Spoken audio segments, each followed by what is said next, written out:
বিক্ষিপ্ত বৃষ্টিপাতের সম্ভাবনা থাকবে দক্ষিণবঙ্গের জেলাগুলিতে। 17-18 আবার একটু বাড়বে। মেনলি 15 তারিখে ইন্টেন্সিটি কিছুটা বেশি থাকার সম্ভাবনা রয়েছে। 50 থেকে 60 কিলোমিটার প্রতি ঘন্টায় কোথাও কোথাও থাকার সম্ভাবনা, বজ্রবিদ্যুৎ সাথে দমকা হাওয়া।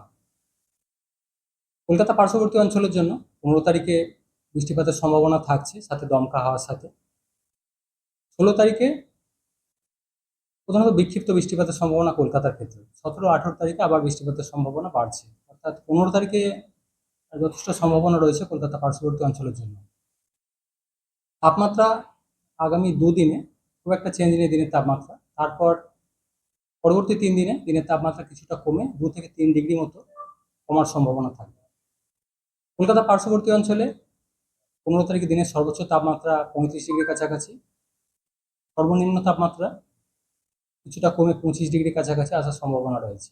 বৃষ্টিপাতের কারণে কিছুটা কমার সম্ভাবনা রয়েছে মিনিমাম টেম্পারেচার। পরবর্তী কয়েকদিনও কলকাতা পার্শ্ববর্তী অঞ্চলের টেম্পারেচার মোটামুটি 35 বা পরে কিছুটা কমে 34 ডিগ্রির কাছাকাছি আসার সম্ভাবনা থাকবে।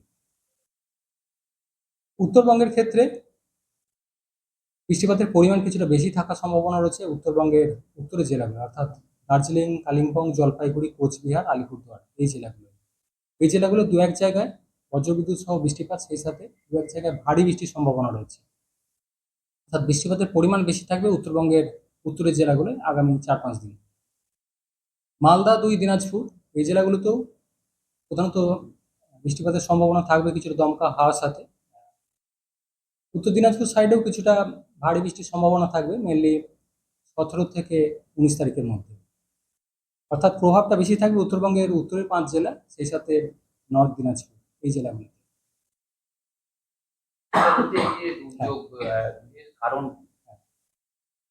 মেনলি এখন যে বৃষ্টিপাতের কথা বলা হলো দক্ষিণবঙ্গে এবং উত্তরবঙ্গে, তাপমাত্রা কিছুটা বেশি রয়েছে, জলীয় বাষ্পের প্রবেশ বেশি রয়েছে।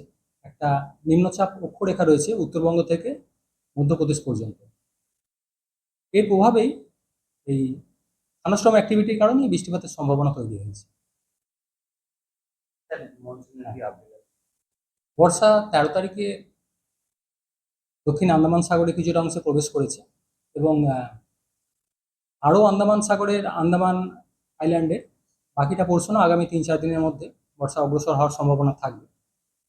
আমাদের জন্য পশ্চিমবঙ্গের জন্য এখনও সেরকম স্পেসিফিক কিছু ফোরকাস্ট দেওয়া হয়নি, যেহেতু অনেকটা দেরি আছে। ফলে পশ্চিমবঙ্গ স্পেসিফিক বর্ষার ফোরকাস্ট পরে দেওয়া হবে, পরে জানানো হবে।